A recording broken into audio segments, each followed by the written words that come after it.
High বন্ধুরা, আজকে অন্য একটি রেসিপি নিয়ে এসেছি। এটা হচ্ছে আমার হাজব্যান্ডের একটি পিওর ডেজার্ট।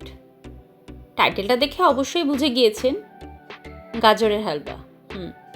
তার জন্য আমি 750 এখানে লাল গাজর নিয়ে ভালো করে ধুয়ে ছাড়িয়ে গ্রেট করে নিয়েছি। আর এপাশে একটা প্যাকেট দুধ 500 গ্রামের, 500 মিলিলিটার আর কি, সেটাকে আমি 250 করে নেব, হাফ করে নেব। আর এদিকে কড়াইতে ঘি দিয়েছি, ঘিয়ের মধ্যে আমন্ড আর কাজু বাদাম কেটে ভালো করে ভেজে নিচ্ছি।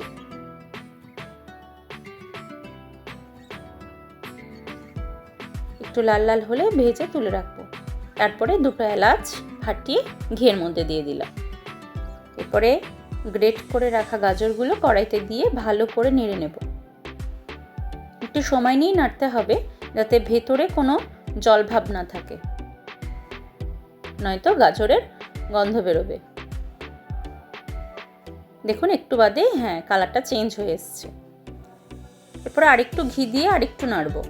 এই প্রসেসটা আপনারা রৌদ্রেও করতে পারেন। গ্রেট করে একটা দিন খুব রৌদ্রে রাখলেই অনেক ভেতরের রসটা শুকিয়ে যাবে।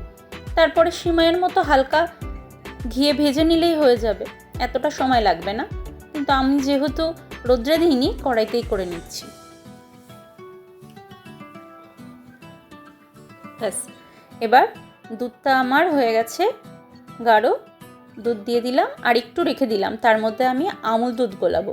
2 চামচ উঁচু উঁচু আমুল দুধ দেবো। স্বাদটা আরও বাড়িয়ে দেবে আমুল দুধ, তারপরে গাঢ় হতেও সাহায্য করবে। ব্যাস, হয়ে গেল আমুল দুধ দেওয়া। এরপরে 200 গ্রাম চিনি দিয়েছি আমি। 750 গাজরে 200 গ্রাম চিনি আর 500 দুধ।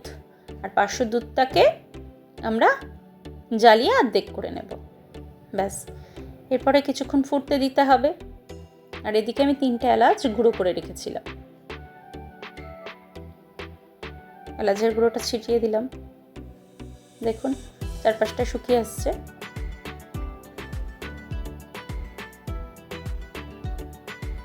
দেখেন কত সুন্দর হয়ে গেছে, আটা আটা।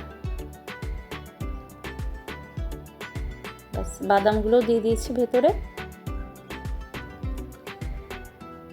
কমপ্লিট। এবার সার্ভ করে দেব। দেখুন কত সুন্দর দেখতে হয়েছে। এরকমভাবে তৈরি করলে বাড়ির ছোট থেকে বড় সকলেই ভীষণ পছন্দ করবে। ওকে, ভালো লাগলে লাইক, কমেন্ট, শেয়ার করে দিন। বাই।